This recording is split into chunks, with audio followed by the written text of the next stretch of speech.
আসসালামু আলাইকুম viewers, welcome back to my another new video. আজকে আমরা একটি গুরুত্বপূর্ণ ইংরেজি স্ট্রাকচার ক্লাস নিয়ে আলোচনা করব। Okay viewers, let's get started. আমার যাওয়ার দরকার ছিল, তোমার একবার আসার দরকার ছিল, মেয়েটার গানটি গাওয়া দরকার ছিল, তার সত্যটা বলার দরকার ছিল। আমরা দৈনন্দিন জীবনে এই ধরনের বাক্যগুলি ব্যবহার করে থাকি। স্ট্রাকচার ব্যবহার করে কিভাবে বাক্যগুলিকে বলবো সেটি দেখে নিই। স্ট্রাকচারটি হলো subject plus needed to plus V1 plus object. দরকার ছিল অর্থে এই স্ট্রাকচারটি ব্যবহার করব। এবার আমরা কয়েকটি এক্সাম্পল দেখে নেব। আমার যাওয়ার দরকার ছিল, আই নিডেড টু গো। এখানে আই নিডেড মানে আমার দরকার ছিল, টু গো মানে যাওয়ার। আই নিডেড টু গো মানে আমার যাওয়ার দরকার ছিল। নেক্সট, তোমার একবার আসার দরকার ছিল, once you needed to come.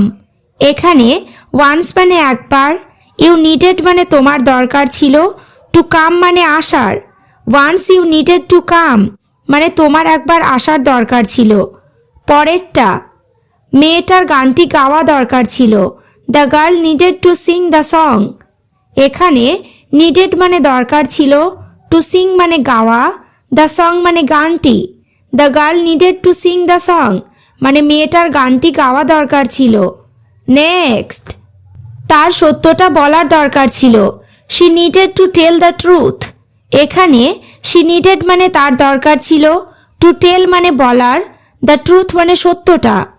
She needed to tell the truth মানে তার সত্যটা বলার দরকার ছিল।